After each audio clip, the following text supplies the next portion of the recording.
And right now, we're having a nicer experience of more ease and people back in schools.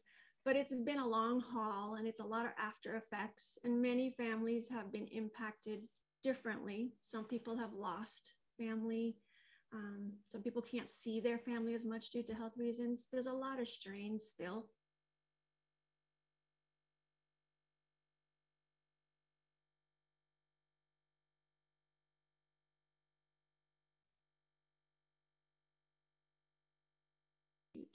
Thank you. Um, so I just want to acknowledge that this is the world we're in addition to having a war and just a lot of feelings of uncertainty happening in the world that are impacting everyone. So today we're going to talk about trauma. I'll define it and give a lot of context about what's happening in our minds and bodies with trauma. And we'll talk about how babies and young children are experiencing domestic violence and then how we can be of support. But in keeping with a trauma-informed approach, I want us to start out with a mindfulness activity because trauma impacts the body and this information can be kind of heavy. And I want to do the best that I can to help us all have some sense of ground as we go through the presentation. So this activity is a resourcing exercise. And I like to start with resourcing because inherent in trauma is a lack of safety and not having enough resource. So I'd like us to do a resourcing activity. And I have a rose on my screen because a rose for me is a resource. My great-great-grandmother Emily immigrated to the US Virgin Islands with 10 children. And she had to do that because her husband had fallen off of a roof and had become disabled. So she no longer had a breadwinner. And she had a brother on St. Thomas, which is where I'm from. And she came to live there. And I was like, I used to ask my grandmother, who was raised by her, how did she do it? She moved with 10 children.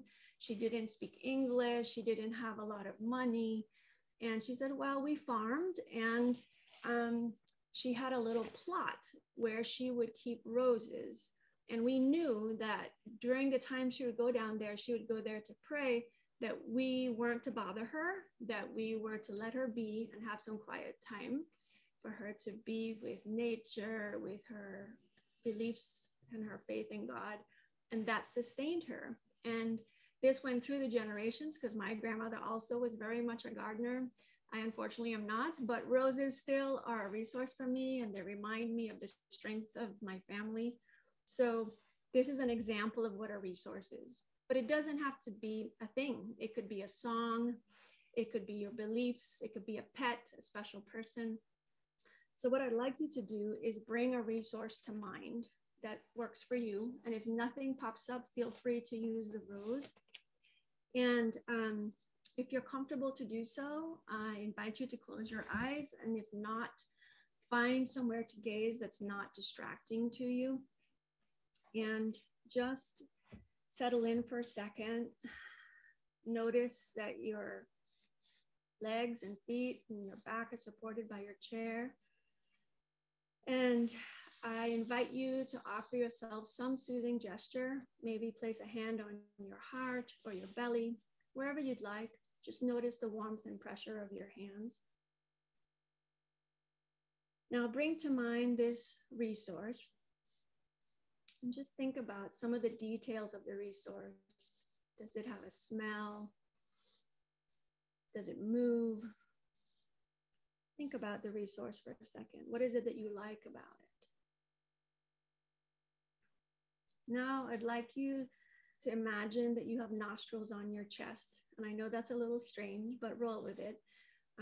Because when we're stressed, we sometimes constrict our breathing. So the idea is to open space in our chest. So I want you to think about breathing through these nostrils on your chest and giving some air inside your lungs. And think of your resource and all the good feelings you have when you spend time either with that resource or thinking about it. What's it like for you as you take some breaths in of this, giving space in your lungs and your chest. And as you exhale, just letting go of stress. Just take a few breaths.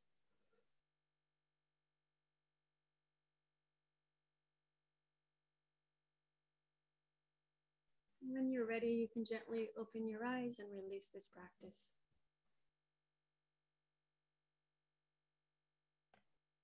So let's begin with defining trauma. Trauma is a nervous system response to a real or perceived threat to physical or emotional well-being. And I really want to highlight that it's in the body, because many people think of it as, oh, it was a car crash or a DV incident. While it's true that there are events, it's our bodily reaction to the events that define how it impacts us. And often there is a shift in people, their understanding of themselves, of others, and the world changes. Trust is often impacted because there isn't enough safety. That people feel more vulnerable and maybe and often powerless because there wasn't enough support inside themselves or in their context. So since we are going to talk about more extreme forms of fear, I wanted to start with talking about what's developmentally normal, because we all have these fears. It's part of being human. And we have them throughout the lifespan, and how we are responded to when we are little affects how we then are impacted when those fears come up again. And COVID has affected us in all of us because we have a whole community experience of being impacted by having a pandemic that's impacted some of these things. So fear of separation is 8 to 24 months. And with COVID, we have had the experience of people not having been able to been with their families. And even though people can be together more now, that still had an effect. And worrying about losing people, which comes to fear of love, which is 18 to 36 months. And when there's a lot more stress, there's sometimes more irritability in parents. And so kids may feel like they don't have the love of their parents. Fear of body damage, 12 to 36 months. Just like you get fear of being bitten by a dog or, you know, anything that could impact your body. Well, COVID is a potential thing that could have impacted anybody's body, and it still can. Fear of being bad, beginning of moral conscience, 36 months to 5 years. So, you know, wanting to be considered good is a big deal. So all of these happen throughout our lives, and how they're happening early, how we responded to early affects us. So there are things about children, and then there are things about context that impact how trauma affects us. So in terms of the considerations about what's happening with the child, the age of the child is actually really pivotal, because the level of brain development, the stage of dependency they're in, impacts how vulnerable they are. And often we hear things like, oh, they'll grow out of it. Oh, they won't remember. And some kids may have less vulnerability if their context is different, their genetics are different, but often having earlier trauma is more impactful because your whole system is developing, all your ways of being in relationship, your body, your immune system. It's all much more vulnerable if you are little. The constitution of the child. Was this child exposed to substances in utero or domestic violence? What kind of stress was happening for the mom impacts the child? What are your child's skills and capabilities? Can they walk, talk, read? You know, do they have ways to have more defense? And if there's been previous trauma, that's a toll on the nervous system that's more impactful. So what about the context? The context matters too. The frequency in which something happens to children, the duration and the nature of the trauma. It's way more impactful if it's if it's something that's happened more often because you've been afraid more times. The nature of the relationship with an abuser. If a child has been abused by someone they are supposed to have as a trustworthy adult, an attachment figure, it's way more impactful than if it were a stranger. It affects boundaries and trust, the level of invasiveness, what happened to a child's body. The more invasive, the more traumatic. The degree of violence, which is similar to the invasiveness, how much violence did the child experience?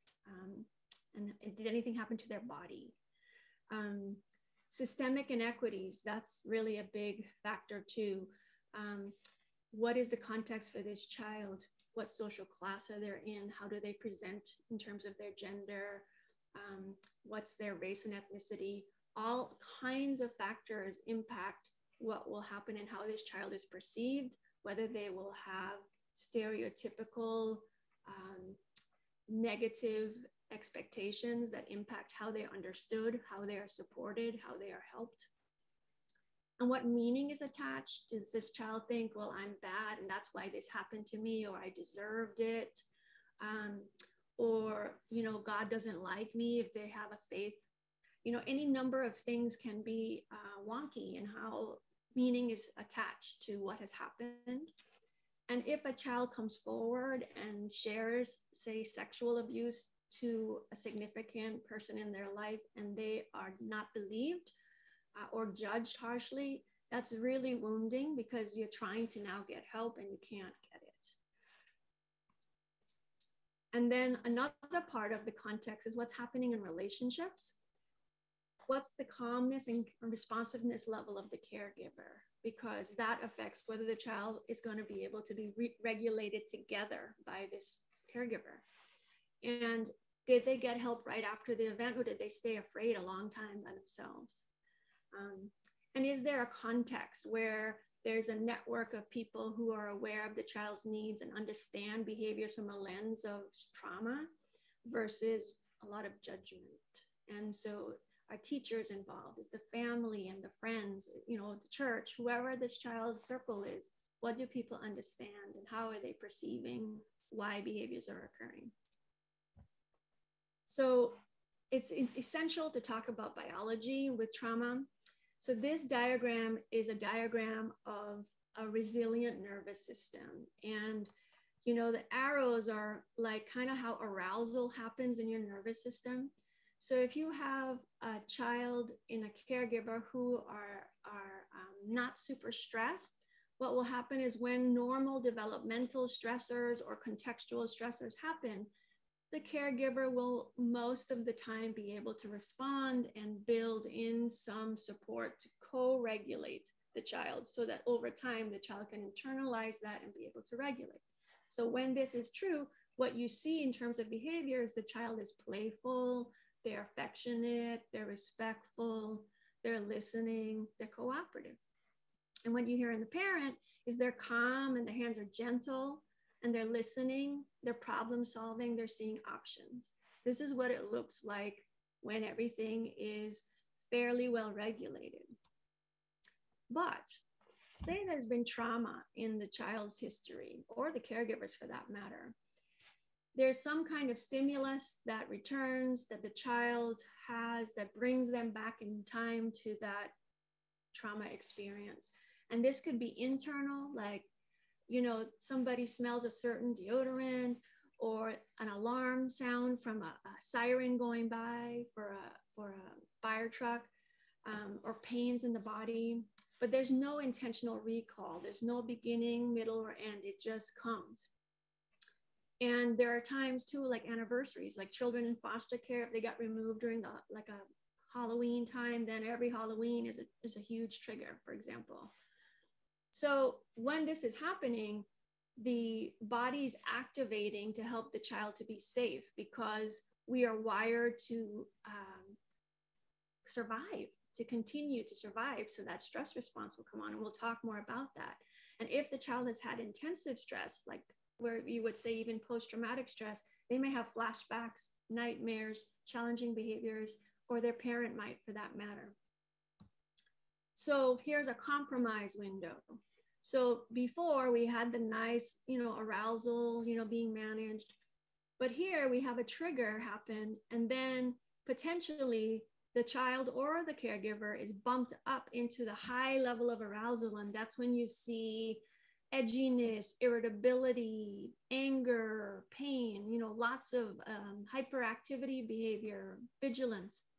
Or they may be bumped into the low zone, like they may be more depressed, they may be more isolated, more flat, or they may be going up and down. Like I often have people say, this child's bipolar. And while pediatric bipolar exists, it's not as common as trauma that may be impacting this child, because the window of tolerance isn't that wide, because they may not have had enough support. So they can't regulate as well, because that still needs to be repaired. And so when you have compromised windows, you see the behaviors that are often the reasons for mental health referrals. The child may be destructive, they're hitting, they're teasing, they're defiant, they're running around, they're impulsive, or they may not do things like that. They may do the internalized into the body, where they may be well behaved, but they have a lot of somatic challenges. They have stomach aches, headaches, they can't sleep. And with the parent, when the parent is compromised, you see them making threats and punishing and yelling and criticizing. They're not patient, they're hitting, they're tired, or they can't sleep, which impacts everything. Or they may cry easily or be lethargic. So in keeping in mind the nervous system, we have to keep in mind brain development. Brain development happens from bottom to top.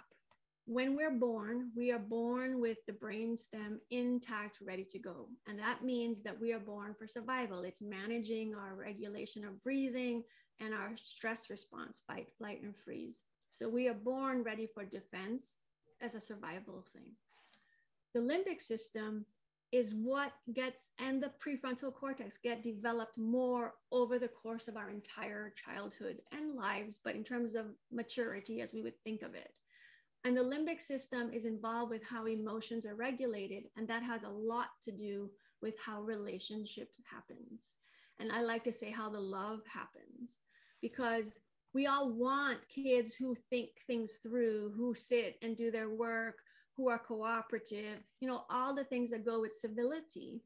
But that thinking and planning, all of that can't happen without having had relationships that provide support. And of course, there are kids who have different kinds of neurodevelopment, and even though that is all true, then there are things that may impact them. Like if you're on the spectrum, for example, it's still true that it matters how relationships happen. There's just more challenge, but it's still true. And so when there's trauma, depending on when it happened and if it happened early, we may not have as much wiring going up to the top to create this, because there's always fear, there's vigilance, there's seeking, like, how am I safe? So it matters what happens repeatedly, because neurons that fire together wire together. So we literally have the power to develop our brains by how our relationships happen and create within our dynamics a sense of safety. So in this diagram, we are looking at the PET scan of a brain on the right of a Romanian orphan who was institutionalized shortly after birth and had a lot of deprivation of relatedness. And on the left, we have a healthy brain, a PET scan of a healthy brain. I would like someone to, unmute yourself and tell me what you see as the difference between these brains.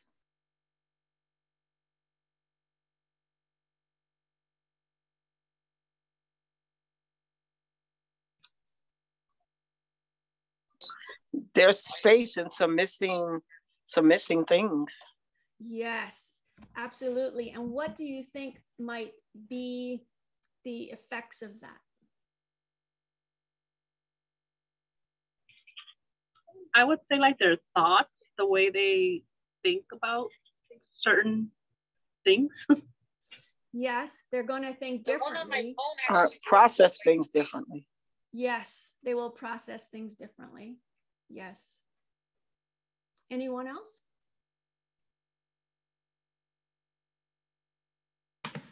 Yeah, it looks like the abused brain is larger. The temporal lobes area is a lot larger than the healthy brain. Yes. And it's larger because it's less active. Like if you look down at the bottom at the little the little key, the most active area on the abused brain is the brainstem. See how red it is? It's much more active because this child has spent more time being afraid. And the frontal cortex is much less active. Like if you look at the healthy brain, it's very red.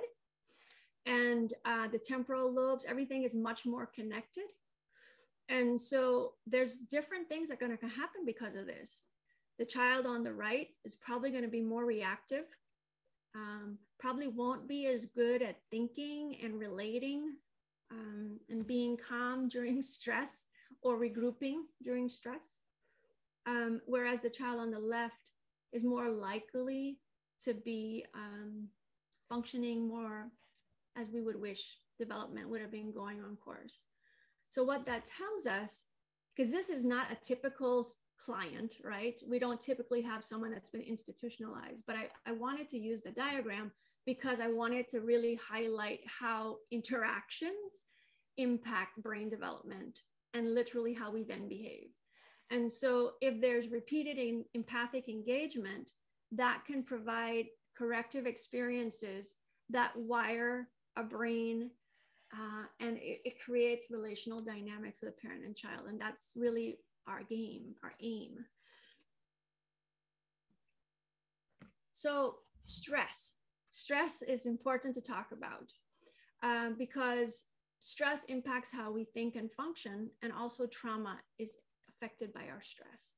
So there's a range of stress. On the top, we see positive stress. And so stress gets a bad rap, but we need stress to grow, right? Like if you have to learn to walk or get along with others or take turns, all of that's a little stressful, but it's how we grow and develop, right? So when we have some of the typical developmental stress, we have brief increases in heart rate.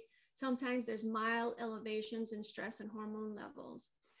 When we move into tolerable stress, there may be serious things that have happened, like you got in a car accident, for example, but it's tempered by you having supportive relationships. So even though it's something really stressful, you can manage because you have bonding. With toxic stress, there's prolonged activation of stress, which affects our whole bodies, and there's not enough support in relationships. And we need relationships, especially, I mean, we all do, but especially when we're very young because we're so dependent. And so if that stress response keeps staying on, we're taxing our organs, we're taxing our endocrine system, our hormone system. So development gets affected. So adverse childhood experiences, this is important to talk about because a lot of adverse childhood experiences do involve violence. And let's define it. An adverse childhood experience is something that's potentially traumatic that's occurring in childhood from 0 to 7 years. This can be direct experiences like abuse, neglect, witnessing violence, or it can be more indirect, it's in the context. So the child's home life, that something that's undermining their sense of safety, stability, and bonding. So parental substance use, parents not going to be as attuned. Or if the parent has mental health issues and aren't supported properly, they're not, again, going to be tracking their child's needs as well. If you've lost parents because they are incarcerated or even deceased, all of these, or you've separated and you've moved to another place and your parent lives in another state, like all of these things affect the child's sense of safety and stability and bonding. So like, how did this even come about? It's actually a kind of an interesting story, how we found out about ACEs. Dr. Vincent Felitti, he was a doctor at Kaiser San Diego.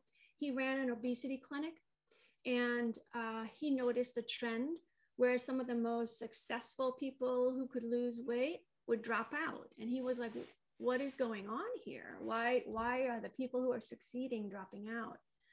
So he had this idea to send out a questionnaire. And in the questionnaire, he asked them about their early childhood.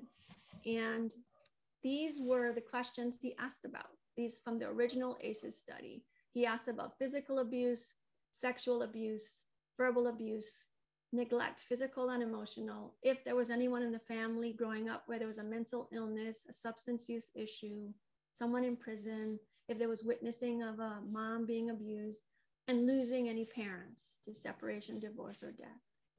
And what he found was many of the people who had responded did have ACEs. And what he found is like 50-something% of the people that had dropped out had had childhood sexual abuse. So they had used eating as a way to protect themselves from potential sexual advances. So this is something that he was like, this is really fascinating. He goes to do a conference and talks about it. And someone from the Center for Disease Control was at the conference. And then they decided to partner and do a large scale study. And they used Kaiser members, like 17,000 Kaiser members, and they sent out the questionnaire to them. And what was amazing was that so many people had at least one ACE. And if they had more than one ACE, if they had one, they were likely to have more than one. And the other fascinating thing is the average age of the people in this study was 57. And so what that told us is that something that happened in childhood like 50 years ago was affecting the health of the people today, right? That's what they discovered. And this was a really like massive discovery. And that's still like what we have seen from the continued research to date.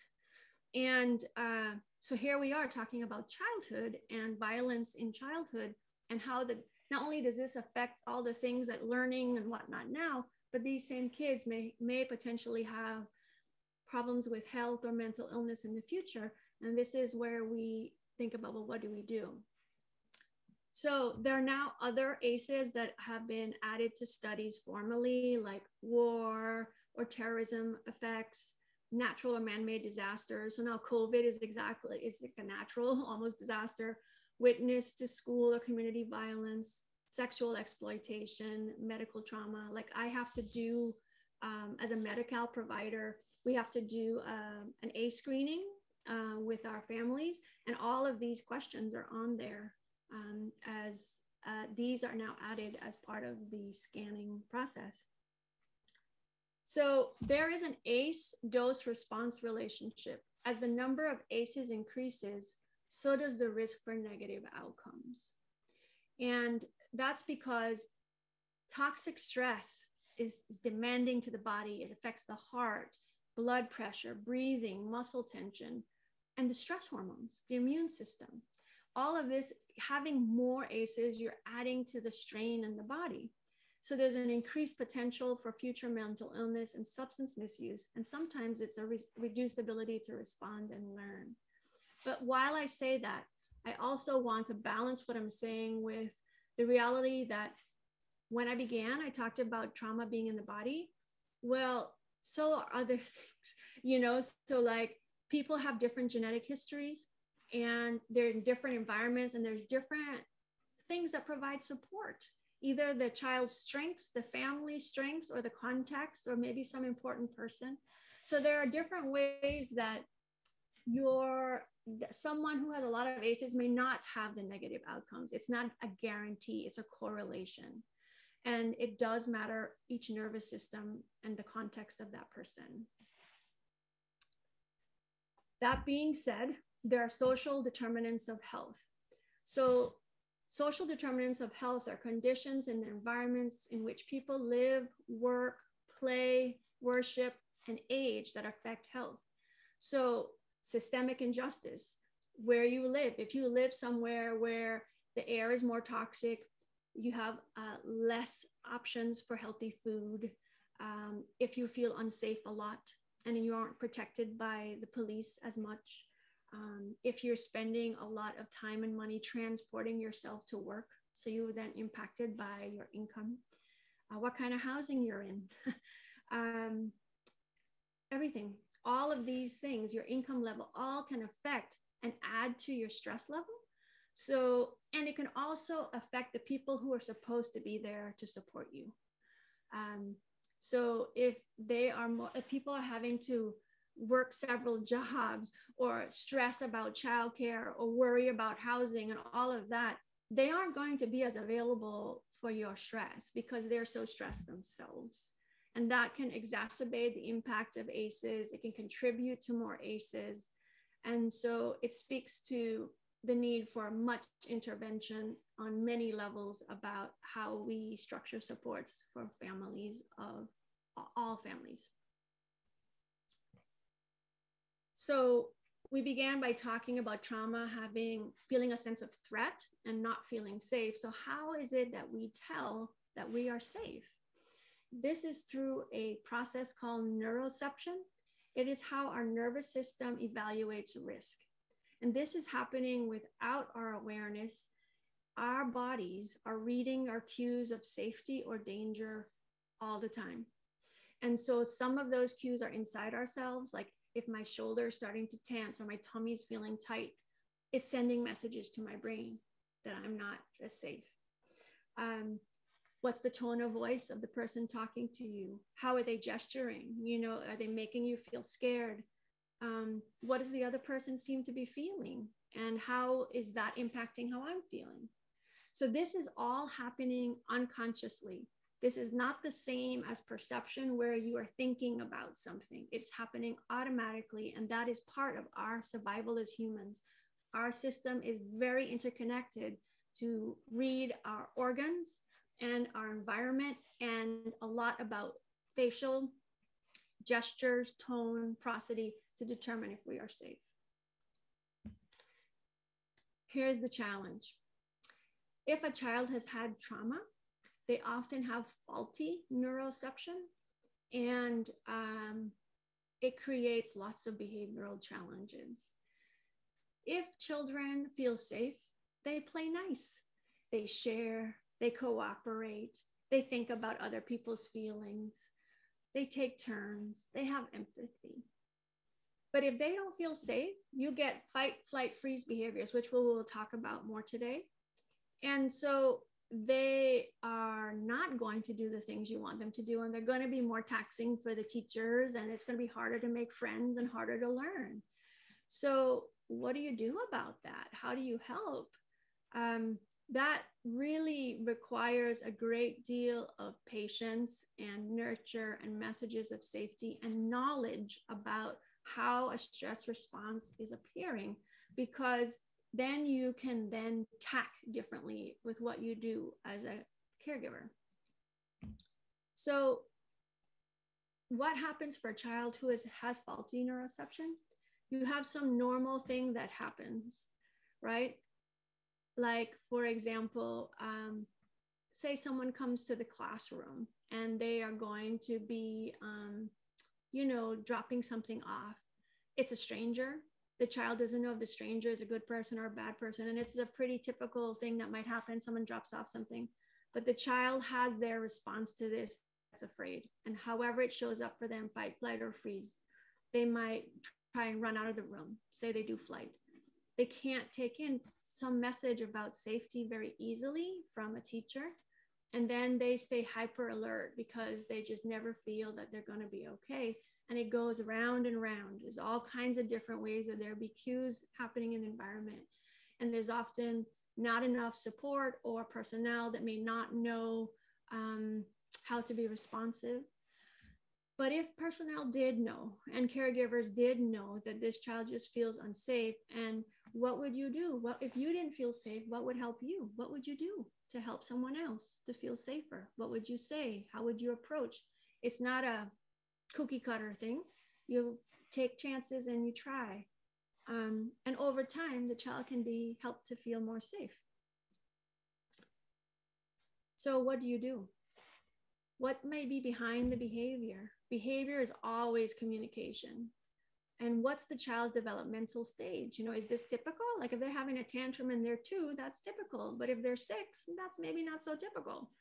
Are they in fight, flight, or freeze? And how is this a solution on their part to create safety? Because they have limited skills. And, you know, as they age, they get more skills. But they're trying to create safety in the best way they know how. And it's probably not the best way. And so they need help. And that's narration about safety, but it's also help to calm their body. So our target is to be safe in relationships, that they feel that you are there for them and that you will support them and that you have skills that can support them. So that brings to mind, what's it like to be in relationship with you? They have a desire to connect and a drive to survive, because that is human.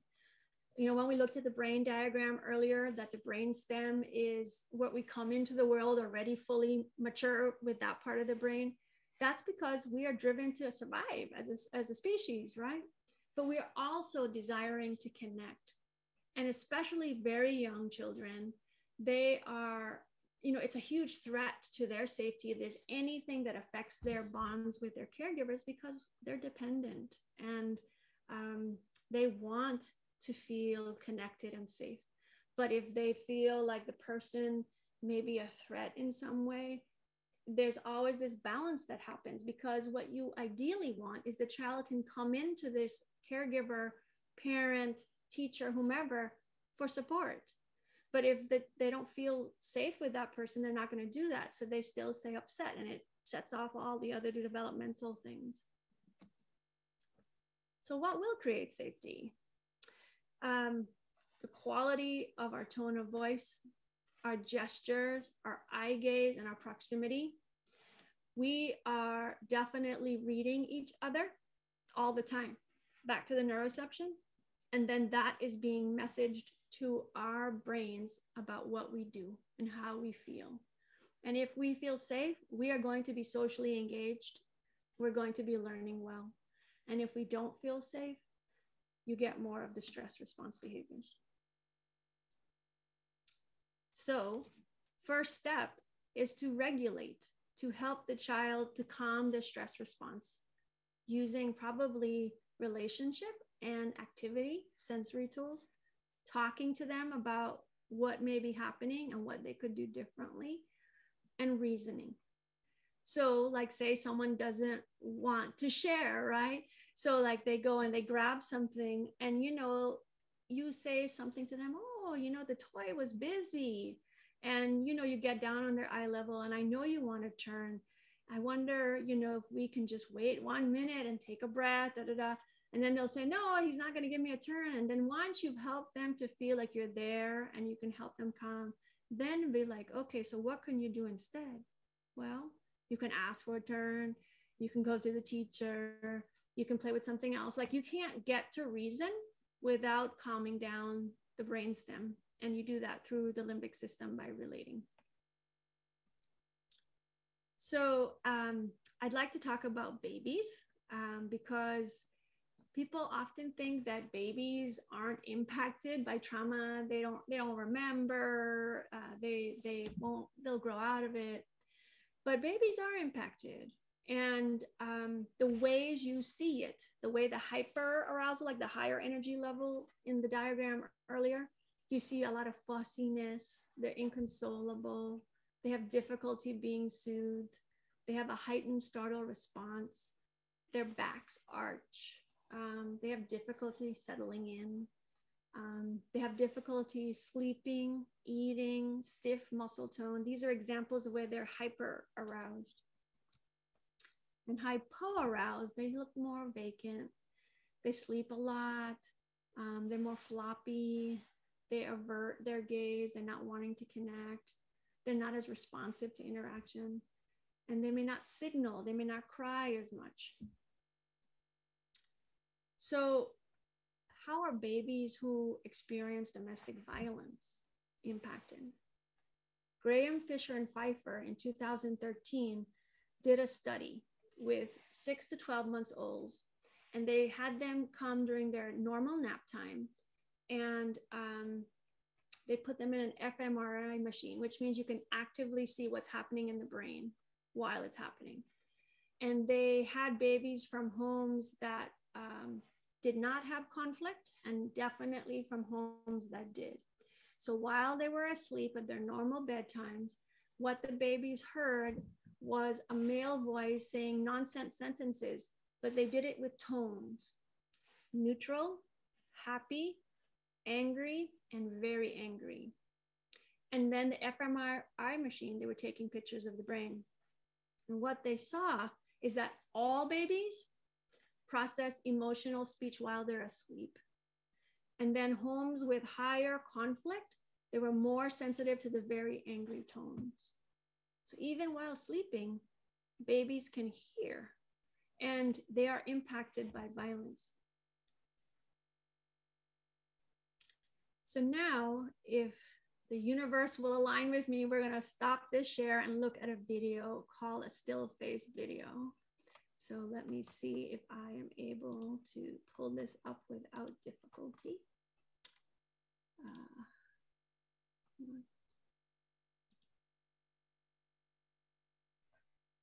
Okay. And then I want to share screen, share sound. Can you see, oops, I'm sorry, that's not what I want.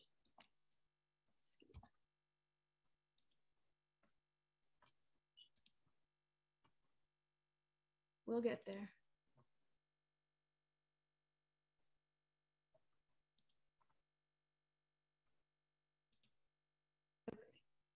This is Ed Tronick.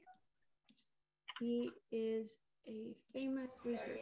Babies this young Can you see? are extremely responsive to the emotions and the reactivity and the social interaction that they get from the world around them. This is something that we started studying 30, 40 years ago, when people didn't think that infants could engage in social interaction.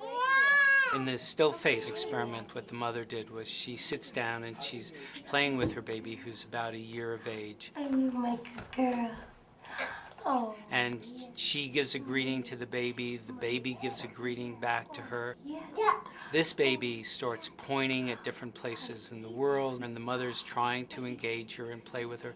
They're working to coordinate their emotions and their intentions, what they want to do in the world. And that's really what the baby is used to. And then we ask the mother to not respond to the baby. The baby very quickly picks up on this, and then she uses all of her abilities to try and get the mother back. She smiles at the mother. She points because she's used to the mother looking where she points. The baby puts both hands up in front of her and says, "What's happening here?" She makes that screechy sound at the mother, like, come on, why aren't we doing this? Even in this 2 minutes, when they don't get the normal reaction, they react with negative emotions, they turn away, they feel the stress of it, they actually may lose control of their posture because of the stress that they're experiencing. Okay. I'm here. And what are you doing? Oh, yes. Oh, what a big girl. It's a little like the good, the bad, and the ugly. The good is that normal stuff that goes on, that we all do with our kids. The bad is when something bad happens, but the infant can overcome it. After all, when you stop the still face, the mother and the baby start to play again. The ugly is when you don't give the child any chance to get back to the good. There's no reparation, and they're stuck in that really ugly situation. Sorry,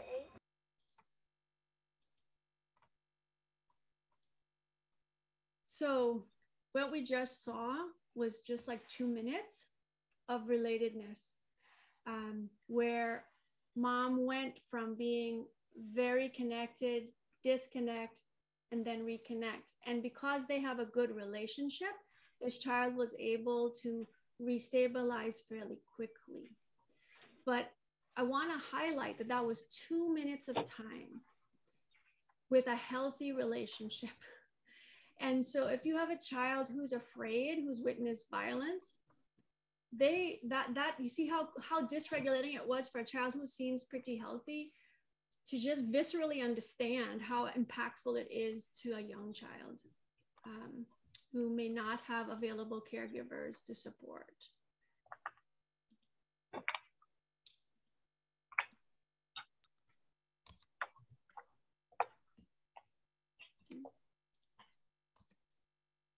So how do we help? So we notice cues. You try. They respond, and you see what the baby tells you. Things you can try are like cuddling and warmth, changing the position, rocking, holding, dancing, balancing between rest and stimulation, and soothing sensory input like a white noise machine. Like when my son was very little, I didn't even have, I just turned the station to like, and then he would be able to be managed, right? So babies, you know, they're not going to give you words, but they show you by whether they settle or not. And you try things. So you have to watch for cues if the baby's feeling overwhelmed, if they need less stimulation, a quieter environment, smoother movement, less bouncing. And if things aren't working, you have to stay on, because if you don't stay on, what does the child learn? I'm by myself with my distress and nobody will be there. It's really hard to have someone be crying a lot and feel helpless, but they won't cry forever. And you try things as much as you can bring yourself to some sense of calm about your being there really matters, because it does really matter. So now I'd like to pause and do a mindfulness moment. We're going to do a compassionate body scan. And so I invite you to close your eyes if you feel comfortable to do so. And if you don't, just find somewhere to gaze that's not distracting to you. And I invite you to put yourself in a relaxed and aligned posture. For now, there's nowhere to go. There's nothing to do. And there's no one to please. Just let your shoulders relax and take a breath.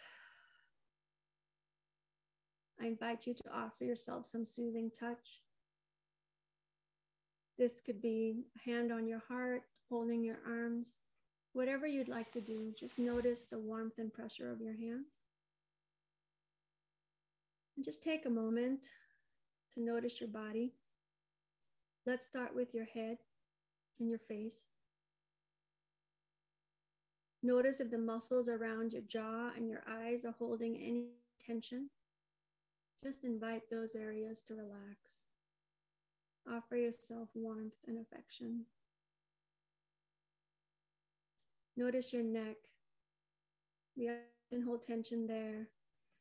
Just gently let your breath enter. Feel the muscle fibers have more space. Notice your shoulders. They hold a lot. Give them compassion. Take a breath. I invite you to shift your focus to the stomach, another place we hold tension. Just give your belly permission to relax. Calm and loving presence. Drop down to your pelvic area. We sit a lot and our hips hold a lot of tension. Just notice what's there. Send affection. Draw your attention to your thighs. Is there any tension there? Invite your muscles to just let go.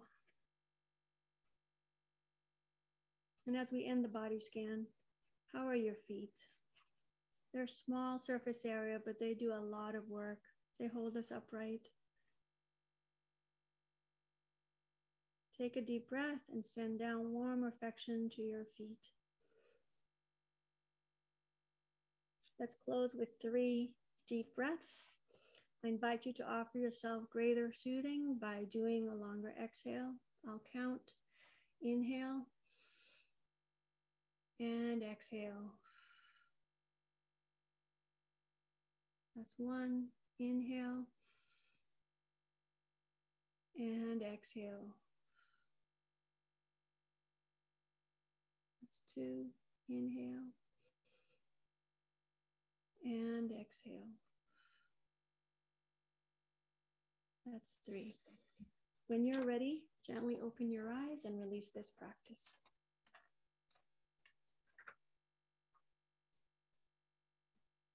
So now we're going to turn our attention to young children and how they manifest trauma.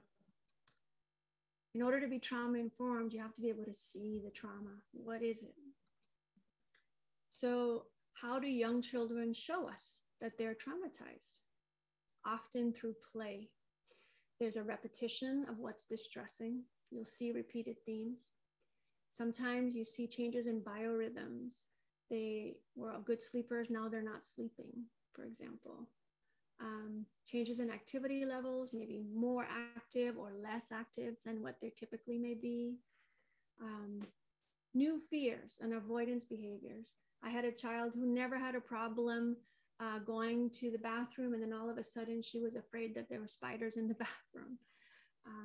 More irritability and impulsiveness, more inattentiveness, somatic complaints, headaches, tummy aches, fevers with no medical reason. Regression to earlier levels. Often you see someone start having potty accidents that was already potty trained, or they start talking like a baby, but they had perfectly fine language before. Or you see developed milestones being delayed. I have a child who has had a lot of medical intervention and has not been in school because of the fears of the COVID. So he's has more difficulties with socialization with kids, but is fine with adults, as an example. So what does the impact and exposure to violence on a young child's relationship? What happens? So if you're repeatedly afraid, you get brain wiring that is more in the brainstem, but you also get less trust. That lack of trust impacts how they are in other relationships and how they just feel about being alive in the world. So how does trauma repeat in families? I'm going to explain this, and I'm going to give you a case example to make it clear about violence. So a parent has past experiences that creates a model of how they are to be in relationships. This creates expectations of the child and how the child's supposed to behave. And then the parents selectively attune to certain expectations. The child learns, okay, this is how I must behave, and behaves that way because this is what it's like and needed to stay close to this parent.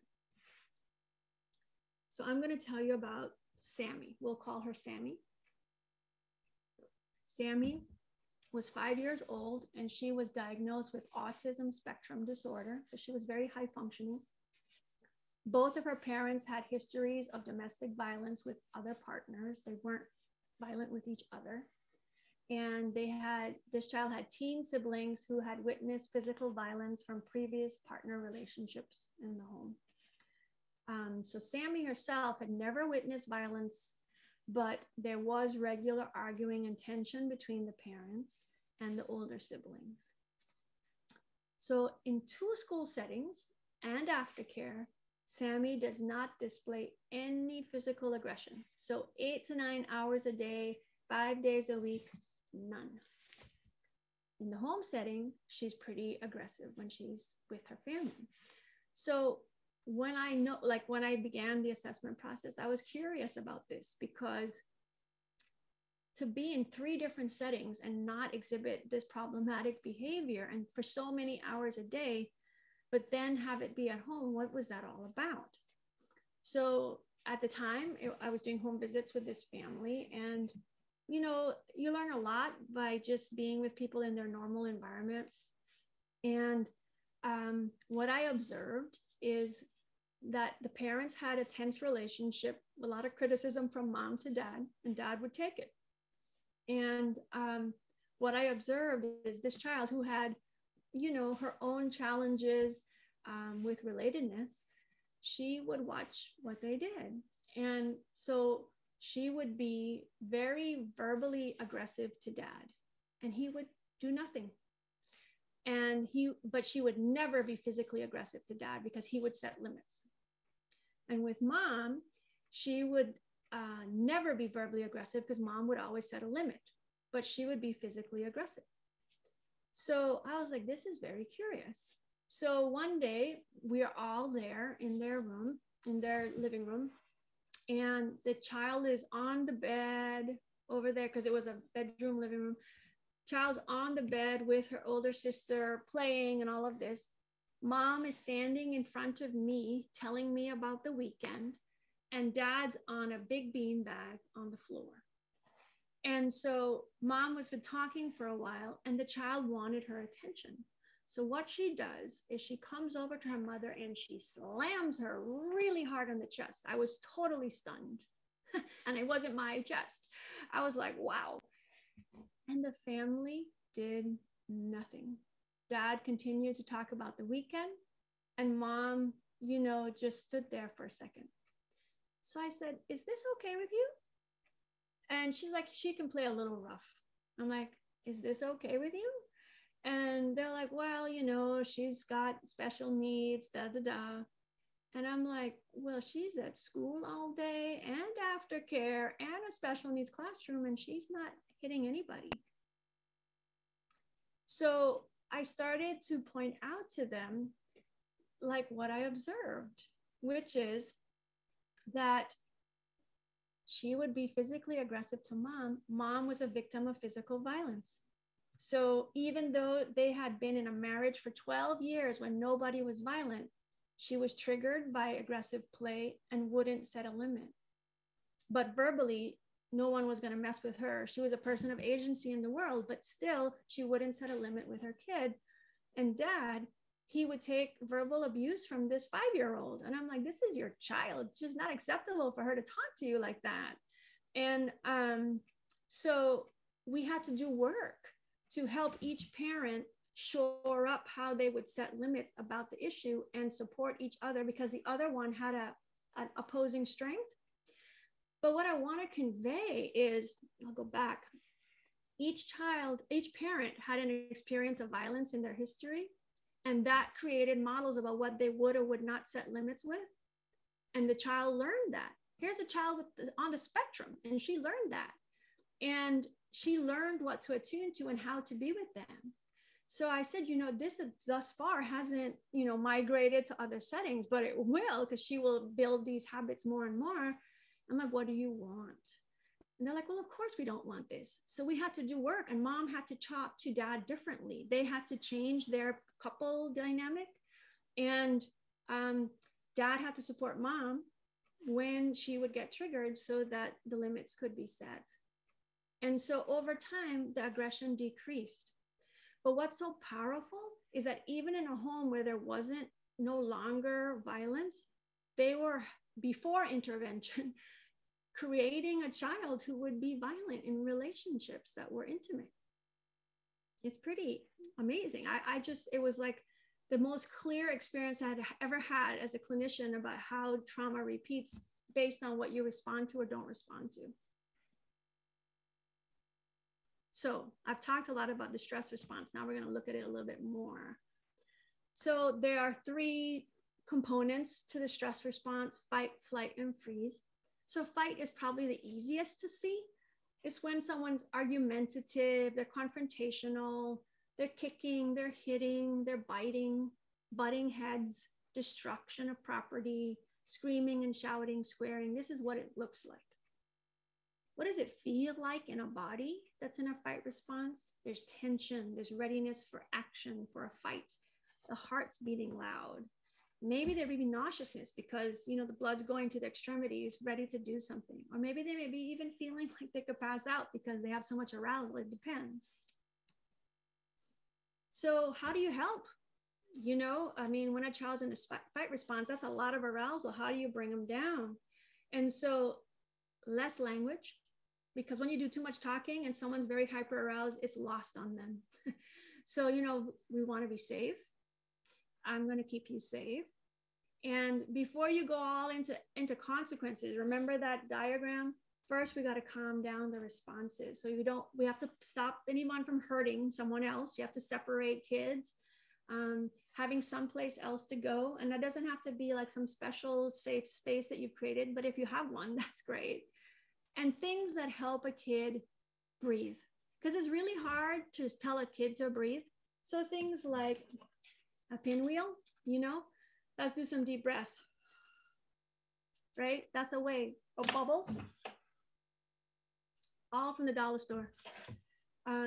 Sensory strategies. Sometimes kids can get calmer if they can do other things to exert. Play-Doh, a weighted blanket. Different things work for different kids. It really is a trial and error process. Some physical activity. So I'm going to tell you about a case. This is the most extreme fight response I've ever experienced in being a clinician. I'm going to call this child Roy, who was also 5. And Roy lived with his maternal grandmother, who was his legal guardian. And he had witnessed and was physically harmed by domestic violence between his parents when he was a toddler.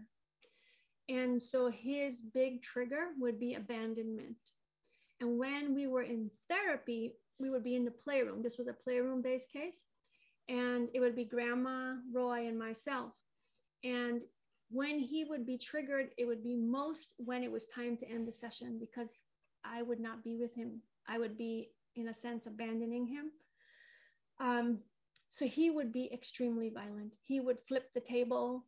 He would try and kick me. He would scream loudly. I mean, on more than one occasion, I needed an ice pack. And Grandma was, to date, the best grandma I have ever worked with. And she would be in this process with me. So what we decided was he was not someone who could stay in the playroom with his level of arousal. He was a very strong boy, very athletic boy. So what we did in order to just survive, because how the heck was I going to do any therapy under these conditions, is we moved outside. And we went to the parking lot, and she had lots of different sports things because he was athletic. So, and I'm a terrible athlete. So he got to feel very confident because he would throw a football, or I can't throw it, go over there, you know, like, so he would get into educating me about how to do it right. And he would calm down. But what was he getting to do? He was getting to kick, he was getting to throw, all socially appropriate behaviors that a fight response inside wasn't going to be okay. He couldn't kick me in the playroom or throw something at me and bust my head, but he could throw a ball. He could throw a Frisbee. He could kick a soccer ball. We could run around the parking lot. And so this is what we had to do for some time when he was more triggered. And like a DV cycle, what would happen is he would be on some days more triggered, and they lived like, you know, 35 minutes from the office. So like 20 minutes in, when they would leave, he would say, she's going to hate me. Like when he used to get so upset, she's never going to like me, and feel such remorse, right? So I would have to like call and say, you know, I don't hate you. I know you're learning what to do with your big feelings, and we're going to get better at it, right? So he's a young boy with intervention, right? So like, you know, argue, honeymoon, you know, hit, like that would, in an adult, would have been a different set of circumstances. But he's a young boy who was frightened a lot. And the trigger, abandonment. which brings us back to the ACEs. And there's a lack of safety that happened and an impact to his bonds because he isn't with his parents. And so that is so like in his nervous system. So we did this, and I wasn't alone because he was at our school. So we had a behavior specialist that worked with him. And so he got a lot more support during the day. And then he eventually left our program and went on to a special day class where there was also support. But there's hope for this kid, right? Because he's getting the regulation he didn't get. There's an understanding about what the behavior means and not his badness. And ways to help him develop more mastery of his feelings in ways that work. Like he's a good athlete using his strengths to be in relationship. And then he did come back to being able to be in the playroom over time. And when he's not triggered, he's great imagination, really great symbolic play, the whole thing where he would feel happy, but he had a lot of suffering. So we're gonna pause and do a little vignette activity. So how about this? You have a 5-year-old child who's with his mom and siblings in the waiting room for 30 minutes. And they're waiting to meet someone to talk about a family violence episode that had happened the day before. The 5-year-old is yelling loudly, hitting his 3-year-old sister and refusing to share toys. He screams no to everything his mother says. How would you think about this child and his behavior from a trauma-informed perspective, and what interactions would support him and his family? I'm going to stop the share so we can see each other. So here's their families all activated, and they're in a public space, and there's a younger child. How do we help them? How do you understand it?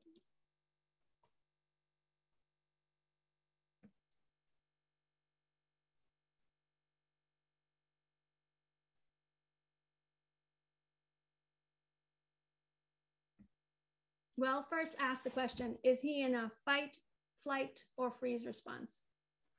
Fight. Right. Definitely in fight.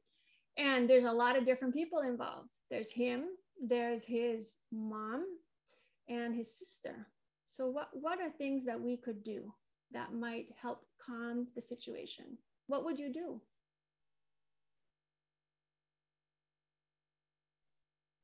Talk to him calmly.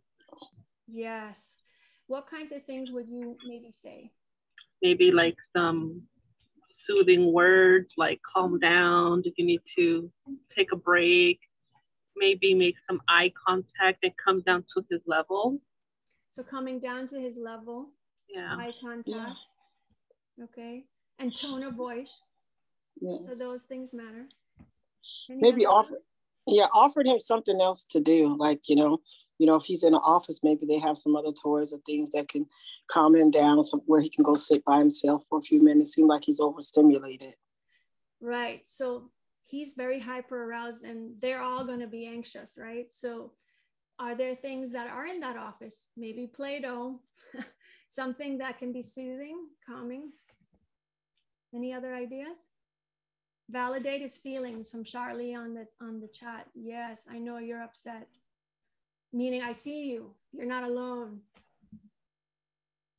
I was thinking of maybe just moving away from the waiting room area just for a few seconds, just taking a little walk outside of the area to get us some water, or just having a different view.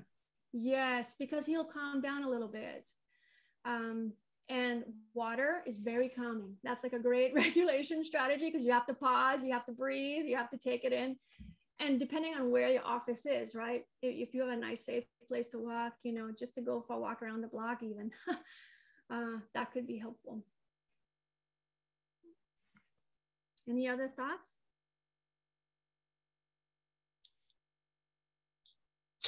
I think we have to regulate him at first, then relate.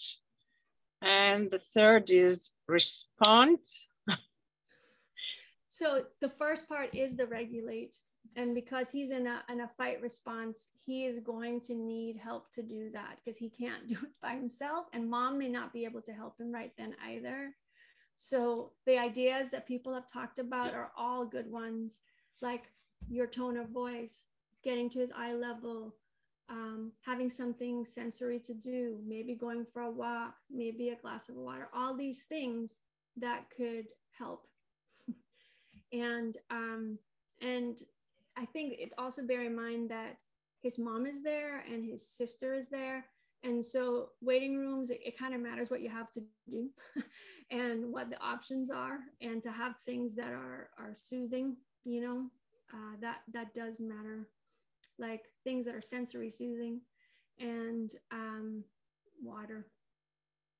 Someone says, yes, taking conscious breaths with him. Swastika, yes, absolutely. You know, like if I were on a desert island, you know, if you gave me pinwheels, Play-Doh, and bubbles, I'd live. And so you know, these are not expensive things. They're easy to have in a house. They're easy to have in a calm kit. So these are ideas of things that can help him to breathe, because if you handed these to them, it immediately adds a little less tension to the moment, right? They cost $1 at the dollar store or something. And it's a way to breathe that is socially, it's like, it doesn't make you feel like something's wrong with you that you're sitting there. You know, it's just easy. So let's go back. All right. So the flight response, what does flight look like? Running away, covering the face and hands, maybe the jacket gets over the head, avoiding, baby talk or silly voices, hiding under tables, daydreaming. What's it like in the body of that child? They are ready to run. They are ready for action. They're jumpy, they're tense, their heart's moving fast, their breathing is fast. They may even be nauseous because everything's moving so fast. So how do you help? You got to maintain safety, especially with the runners. And so physical closeness, if you know a child tends to run in parking lots, to protect them from the street, be cautious, like if you're at a park, making it predictable. You know, first we're going to do this, then we're going to do that. Giving familiar and easy things to do, helper jobs. And if the child does need to run, what's a place they can go hide that you're okay with? And sometimes sensory supports help kids. Sometimes it's using that jaw muscle because it's calming. Drinks, blankets, it depends on a child. But physical activity, jumping, bouncing, where they can jump safely and run safely. So this is my other extreme case in my work experience. I'm going to call him William. He was also 5, and he was reunifying with his mother, who had a long period of separation due to substance use. He was living also with his grandparents, and he was exposed to domestic violence in utero and in the first year of life before he was separated from his mother. But in addition to that, because his mother was using substances, she used to leave him alone. She used to leave him in his crib and cover the crib, figuring that was keeping him safe so he wouldn't crawl out. But then he was by himself in this box. And so what do you think his survival strategy would be? I've got to run, right? Because he's learned that I can't get out. So that's how he developed. And so how I'm talking to you about, you know, all these different things, tone of voice and physical proximity, all of that. Well, I got none of that, because the first day he came to our office at WeCare, he came with his mother, and she, of course, is anxious. Here she is. She feels bad about herself. She was using substances. She's clean. She's trying to make good with her kid. And, you know, they come to the door, and the first thing she wants to do is use the bathroom. And the way our building is situated, the front door is the furthest place from the bathroom. The bathroom's at the back of the building.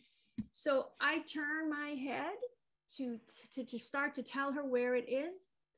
he pushes through the door and runs out. And it's 6 o'clock because I'm doing these late sessions because I know this kid would probably be more rambunctious based on what I knew about him at the intake. So no one else is in the building. It's dark, and he bolts out of the building and runs. And we don't know where he's gone. And I don't know this lady. I don't know him.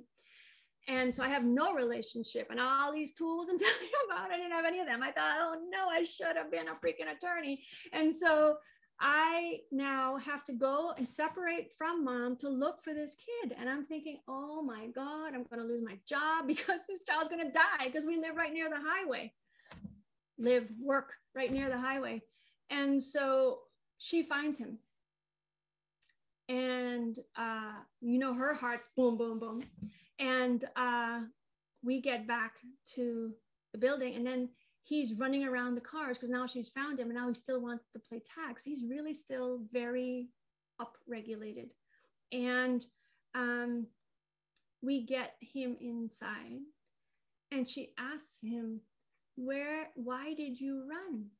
And he goes, to save the cats. Apparently, on the way in, they saw these cats by the side of the road that he's like, they didn't have their mommy. And, they may need a help. This is what he told me. So this child's trigger was that his mom had to go to the bathroom. And so he ran out of our building, risking all kinds of life and limb to save cats who didn't have their mother. So his mother's right there, but he felt like she wasn't. And so he had to go save these cats. And so we had to do a lot of work in therapy, because then when we had to keep him inside. Like, how the hell are we going to keep him inside the building? So that's where I had to get help. So I asked our OT for help. She loaned me a small trampoline. I had a big exercise ball. I took a lot of stuff out of the room. Like, this is not normal life at WeCare. I'm like trying all these things. I made like a streamer on the floor. We locked all the doors. We put little hotel cards, red, red, red. These are not doors you go out. These are doors you go in. I mean, it was like a setup every week to make sure that this Bronco kid would stay in the building. And then when he was in the room, he would want to hide, and he would want to hide under the tables. And so mom would yell at him, "Get out of there, stop that." And I'm like, it's okay. He's safe in here. He could hide under there. Just give him a little time. He'll come out. And he would. So it's like helping her to get calmer about how he is and helping to keep them in the room. And so what ended up being a great intervention for him was hard chewing gum. And, like the old bazookas, if anybody knows chewing gum, like that is what would organize him. Like, it's a deep tension in your jaw when you have to chew really hard. So it would get to the point where he would walk in the door and say, "Okay, Roxanne, I need my gum." And then he would be whatever, woo, and then he would eat the gum, chew the gum, and he would calm down. And we would get into play. And so I want to convey, like, this was a frightening experience, and it's the most extreme situation I've ever had of flight. But he did all those things. He ran out, he would hide under things, and we had to learn ways to help him regulate. But mom in particular had to do language that would create a sense of safety. Like, now I'm like, anytime you have to go to the bathroom, get down to his eye level and say, "I need to go to the bathroom. Do you want to go with me, or do you want to stay here with Roxanne?" And so she would do this every time so that he would not feel like she was leaving him. And over time, things got better. They were able to have dialogues about the past. "You left me." And she's like, "I thought I was keeping you safe. I just wasn't in my right mind then." And so like they did get to greater repair. And he wasn't running out of buildings anymore, but still had a lot of trauma responses and, a lot of activation, but it got better over time. So the freeze response, what does that look like? That is zoned out, daydreaming, staring into space, looking tired, being unresponsive to questions or commands. It's harder to see this one. What does it feel like in the body? Everything feels like a dream. It's foggy, it's numb. You can't focus on words, but you can hear tones. So how do you help this child? Well, you have to stay with them. And, you know, if they've zoned out, they're out. So when they return, you let them know that they're safe. You remind them gently about what it is they're supposed to be doing. Make tasks smaller, more predictable. Again, sensory things sometimes work for kids. You try stuff. Physical activity, maybe having them push their hands down on their seat and lift themselves off the chair. It kind of puts you back more in your body. So both boys that I've talked about, both of them had freeze responses as well, but especially William. And he would just stand there and just stare. It would just be like he's gone. And Mom really got really good at this. She would just tap on his toes and say, you know, hey, buddy, we're here. And he'd come back. It's all right, we're here. And it would be okay. So that was the case of William. So a cardinal message from today is that whatever kids are doing, it's an attempt to feel safe, as they don't often have control over what scares them. And they're trying their best with the skill set that they have to be safe. And so they need help to make sense of what's upsetting and then have interventions that help. Like that little boy, both boys were triggered by abandonment, which makes sense, right? Because they both didn't really have their moms. And once that was understood, that was the trigger, then you respond differently. Rather than he's bad or yelling at him or whatever, taking away comes, you know, all of this stuff, it becomes like, how can I help you regulate? How can I help you feel safer? So all the responses, fight, flight, freeze, they all have some similarities. Physical proximity, you know, we feel safer when someone's close. If their gestures and tone of voice and verbiage is offering safety. How you approach them, your empathy. Sensory interventions vary. Like if I had tried to give Roy hard chewing gum, it would have been useless. Or if I tried to do, you know, sports activities with Williams, it'd be useless because they had different needs. They're individuals, and you have to try things based on what you understand, and you figure it out as you go. Movement is actually really important because there's a lot of arousal in the body. So, you know, playing catch, jumping on a trampoline, these were things that work for these more extreme situations, but there's other kinds of movements too. You can just, I think at minimum, playing catch can be very helpful because there's reciprocity. You're going back and forth with someone, so you're building connection. And assuming that it's not harsh throwing, it can provide some rhythm and calming. So to repeat, first we regulate the stress response, and we're relating. Sometimes it's not so precise. You're doing the relating as you're regulating. Then you move to reason, because often traditional ways are like you go to reason and consequences, but not the regulation or the understanding about what is happening.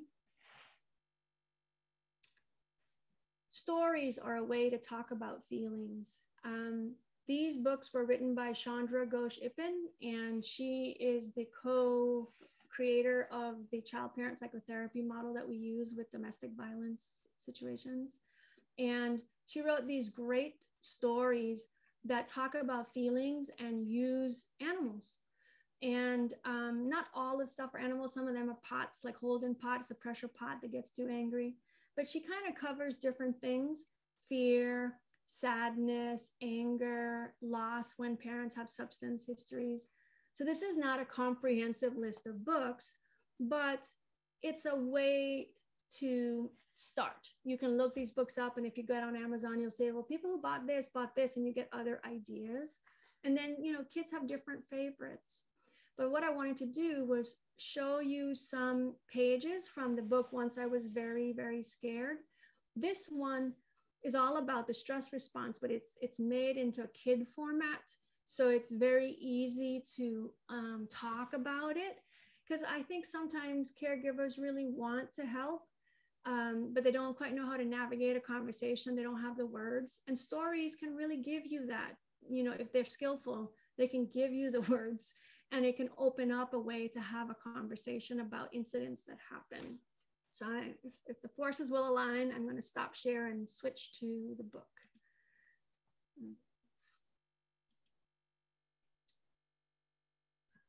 Hang on.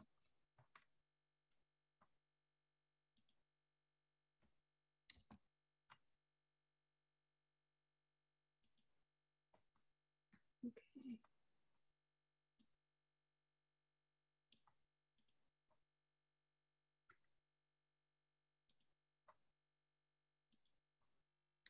Are you able to see a storybook?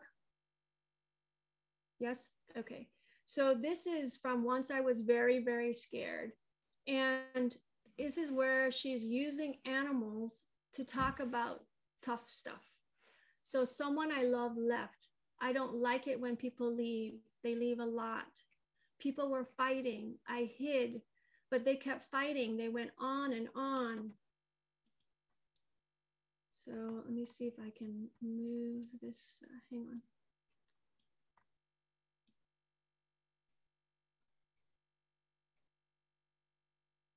Okay.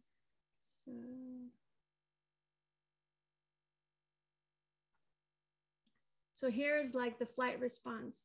I need to run. I need to go home and find my family. So you might say, I hear that you want your family and I know you want to move. Let's find a safe way for you to move around, right? Turtle, please don't go away. Leave me alone. My tummy hurts. So here's like a freeze, you know, they're getting the somatic responses. Oh, it seems like you all got upset, but you show how you feel in different ways. Let's think together about what might help. So the animals go through and they talk about how they affect each other. You are really loud. I have very sensitive ears, like for example. Well, here, if anyone bothers you, it's my job to help them learn not to bother you. It's my job to keep you safe. Here, you don't need to growl or bark. You can just tell me what's happening and I will listen to you. Then we will decide what to do. Can we try that? Yes, but I might forget. And then it's like, well, that's okay. You're learning and we'll help you to learn. We want this to be a safe place where you don't need to bark or growl or bite. That's true. Biting is not safe.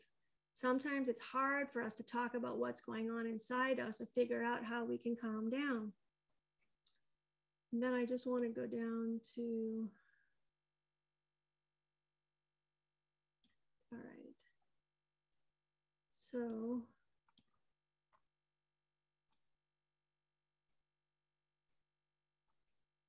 So here's the coping. Music helps me calm down and, you know, a little bit more. I still like to run, but I also found a safe place where I can be calm and snuggle. I talked to my mom and she said that she was very sorry that someone hurt me. This makes me feel much better. I will keep you safe and make sure no one ever hurts you again. So,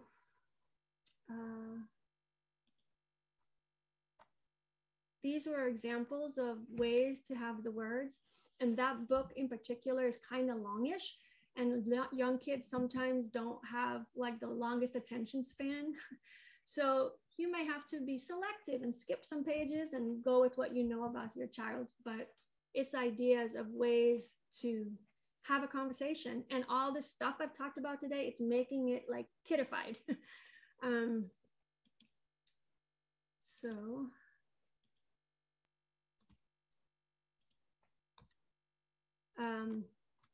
The next thing I wanted to suggest are calm down kits. And these do not need to be pricey. You can get a lot of things from the dollar store. But again, this is individual. but having something that can help a child where they have agency, where they can both use relationships, but oops, what happened? I'm sorry, I hit my mouse.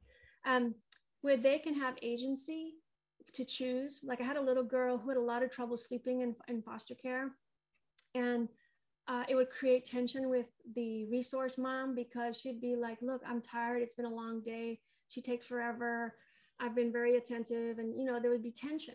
So I suggested building a calm down kit with her where they decorate a shoebox and they think together about what are things that are comforting to her. And so they built this kit. So she would stay and she would read a story and rub her back. And she's like, okay, I'm going to bed now. So she could use her kit either at night or when she woke up in the morning to have things that she is choosing how to soothe, but she did have support. And so examples of things are Play-Doh. A glitter bottle is basically like a hard water bottle, like the brand, I forget the brand. There's a brand, Voss, I think. They have really great hard cylinders. And if you use clear glue and, you know, food coloring and glitter, these are things you can put in there and you can shake it up. And when you're upset, you just watch it slowly settle. And it's also an activity you can do with a kid. Manipulative things, some kids really like to have something to fidget with. The books, some kids like books, some kids that have nothing to do with books. Aromatherapy can also be very soothing because it's just scents. You know, some people are very soothed by scents and other ones couldn't care less. So you have to try pinwheels, bubbles, hard chewing gum. And then a good one for anger are TheraBands. Like TheraBands can get bought in different tensions and you can shove one of those in your purse or in your back pocket. And it's a way to manage when you feel angry, but you have to cope and you're in Costco or something, you know, it's just a way to manage that is a doable tool. And, you know, that same little boy, William, his mom had a terrible domestic violence history and he was angry with her. So what do you think? She was very, triggered by loud noises. So he would always make loud noises. He would crash the cars and all of that. So then it would be destabilize what could be a useful time for them. So I'm like, you can be angry, but your mom has asked you like lots of times not to crash the cars. So here's what you can crash instead. So I gave an alternative. So I started collecting egg cartons and like, you know, carton, like not the styrofoam kind, you know, the cardboard kind. And so I would keep them, and some sessions he would never need it, and other ones, oh, okay, how many eggs do I have to eat? You know, like he had so many that he would be jumping and smashing because he was so mad. But it was an intervention that worked for their family because she couldn't tolerate the crashing sound. She would become triggered, and when triggered, she was not responsive to him, and so she would want to leave, and then that would trigger him about abandonment, and then I'd be like, I should have had a flower shop. And so, you know, that was what we came up with. Another good one is bubble wrap. That is a great one for anger. Like you can twist it, you know, or it can be soothing to just pop one at a time. And that's easy to get in the store, you know, or even in your packing. So sensory things are helpful. And Thera Putty is different than Play-Doh. It has different tensions and it can be a hot mess in a house. So you have to think about that. But these are ideas of things that are practical that you can use. You can have in a waiting room, in a car, in a house, at school. You know, like I had a child who was very hyperactive at school. So they used to have what they call lap buddies. And it was like a sitting helper, and it would be like a weighted band of material, kind of like a weighted blanket, but it was just like a band, and he would sit better because he needed that sensory input, whereas another kid would care less about that because their body doesn't need it. So, you know, you try different things. So that brings us to the end of today, and I'd like to do a mindful activity and then open up for any thoughts or questions. So I would like to do a self-compassion, loving kindness meditation. As before, I invite you to close your eyes if you feel comfortable.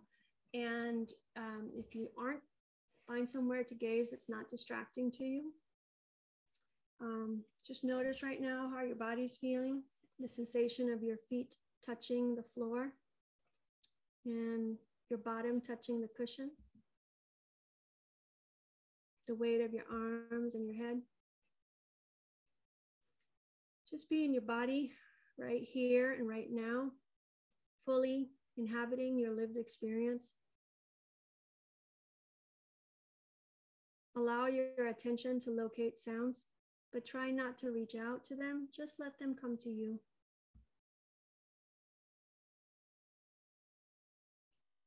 Focus on your breathing. Just notice as you inhale and exhale.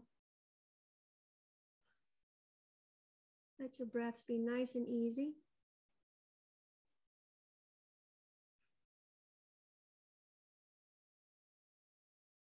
Notice the peacefulness of being quiet, of resting as you gently breathe.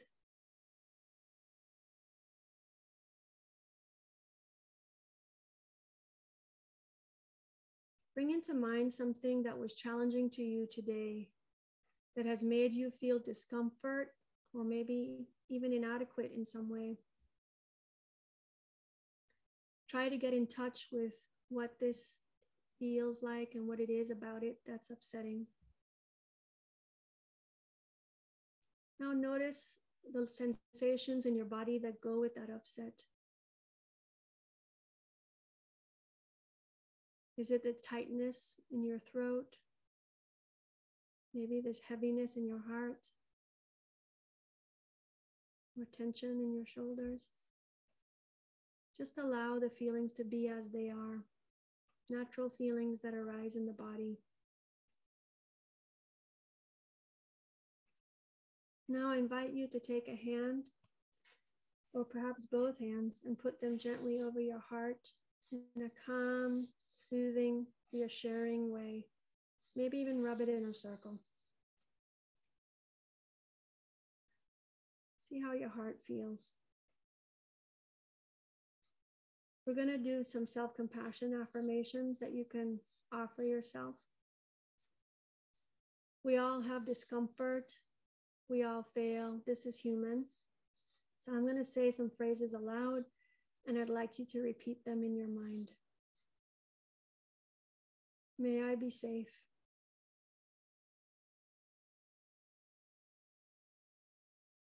May I be peaceful.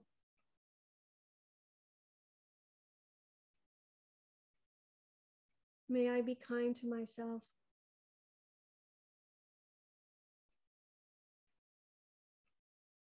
May I accept myself as I am. Feel the warmth of the hand on your heart. Have the intention to offer yourself kindness and acceptance. And remember that every one of us has unmet needs. We all struggle in some way in relationships. So let's alter our intention to include everybody. May we be safe. May we be peaceful.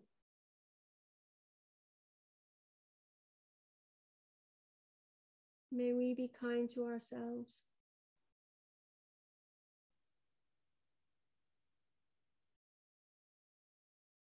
May we accept ourselves as we are.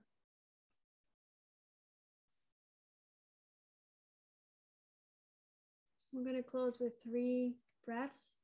I invite you to make your exhale longer because it's more soothing.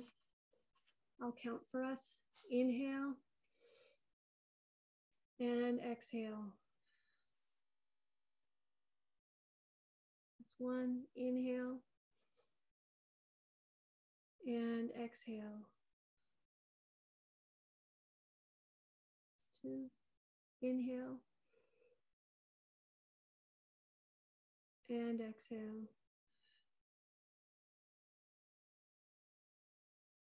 That's 3. When you're ready, gently open your eyes and release this practice.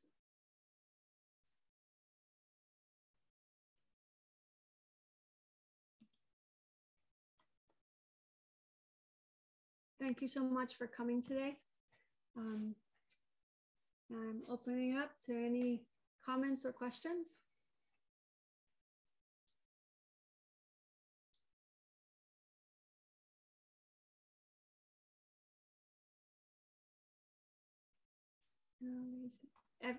Evie, is that correct? Hi, it's Eve. Eve. So I'm a clinical social work student, and I'm working with a child who has witnessed violence. And I was recently talking to my supervisor about using like occupational therapy techniques to support her. And I'm kind of curious how you see that in relation to the intervention that you do with children. Do you see it as like a preventative thing, like that, like a skill that you're building up, or do you see it as like central to the work that you're doing, I guess, if that makes sense? I understand. I feel like sensory strategies are a support, and the skill you're building up is focusing on how to provide regulation to the body. So not every kid uses sensory stuff.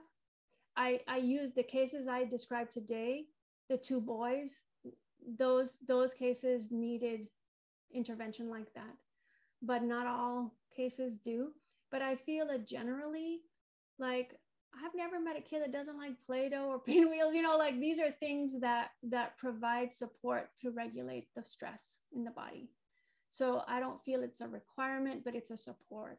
And I think often it's a great support. Like I use them all the time if parents will let me, because I've had parents who are like, I don't want any of this stuff. I'm not going to use it in my home. I have 2 other kids. I'm not going to be able to do this in Costco. Like they don't want anything to do with it. And other parents are so grateful that they have things that can work and they feel like they're not alone and they have tools. That makes a lot of sense. Thank you so much. You're welcome.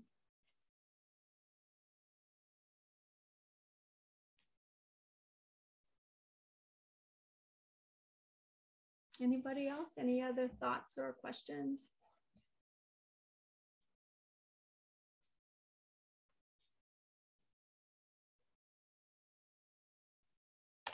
Well, I'll say something.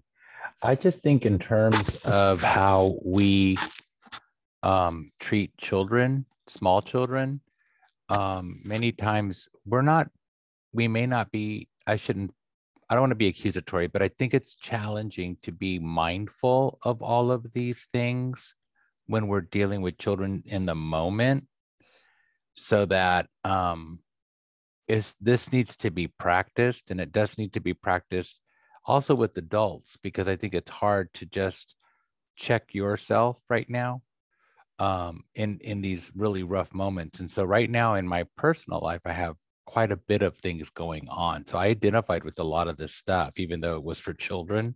I really saw a lot of this in me, about the whole idea of just wanting to run away from it and hide and all of that. And I think that that's a natural thing, but I do appreciate the background and the understanding of how some of this can become or be coming from in utero experiences, and being exposed to that at that time.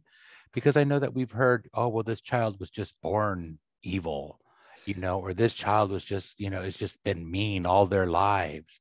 And I don't know that we've, you know, that might be a way of misdiagnosing or mischaracterizing their trauma. And so that we begin to punish a child without really understanding what happened to that child. And so all this information is wonderful, but it's got to be brought in and synthesized with what they do on the daily, and then constantly be reminded about this, so that it becomes a language that all the staff are using, and that we learned how to separate ourselves, our emotions, our moods, from what's happening, and so that we can focus on the child. And that requires practice too. A lot of this work is subtle, it's esoteric, it's not in your face. And so that's where the nuance and the delicacy comes from with all of this information. And so looking at children now, you can look at them as little beings, but also, you know, understanding the behaviors. And so there's a lot to unpack here. But I do want to just highlight how some of this might be misinterpreted, misdiagnosed. And so really working with staff to say, well, you know, if this child's a problematic child, like your little Bronco that you had there, then, you know, then maybe we need to sit with that child for some time and ask them in a childlike way, you know, what happened to you, and really begin to look, or even, you know, turn to the family and ask them what happened, because this is what we're seeing. And we want to bring out, you know, make the invisible, make it visible so that we're able to deal with it.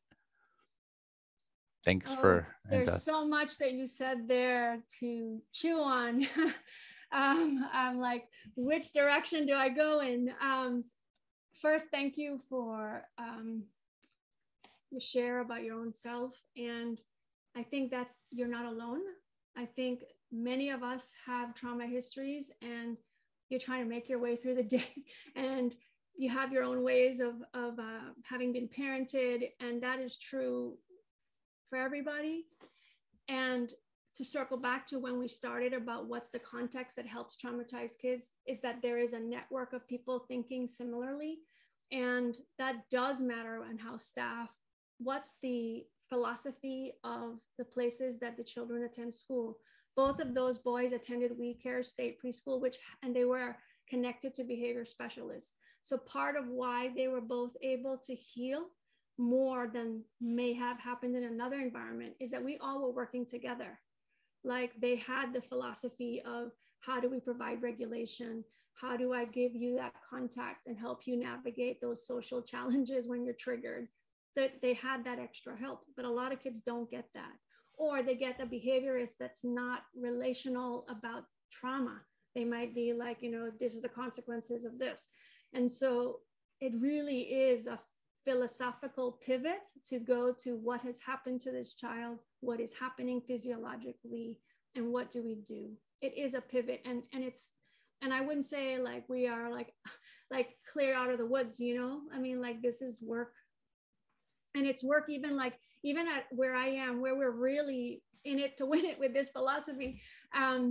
You know, people have histories, you know, they get triggered and they get tired. And so it does matter that there's mindfulness about how people are taken care of as well. Like, how are staff taken care of? Like, what's the self-care messaging, and how are people being, you know, how are they getting breaks? You know, how are they getting trained?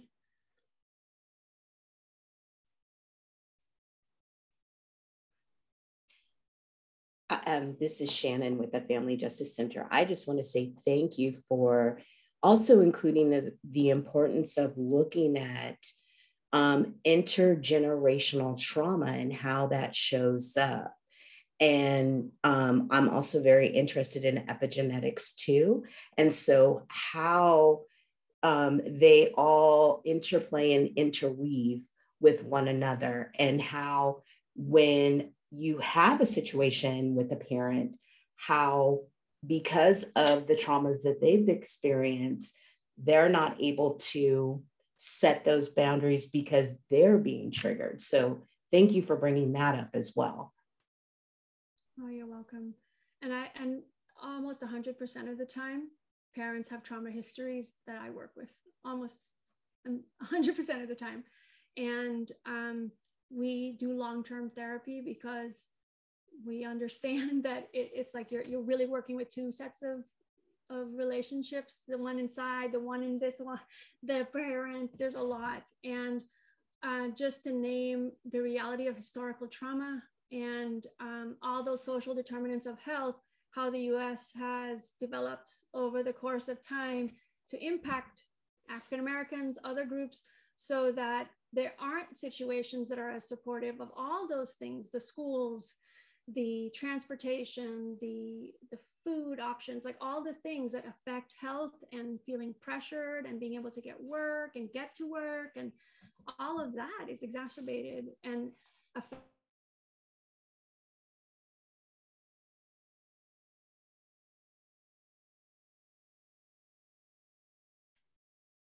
You froze up, Roxanne.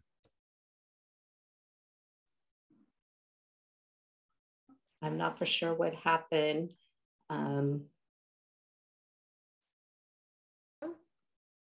there you go. Hi, I'm not sure. I was talking away, but I don't know what you heard. You cut out, so we missed that portion. Sorry. The whole thing cut out? You actually froze up. Oh, I'm sorry.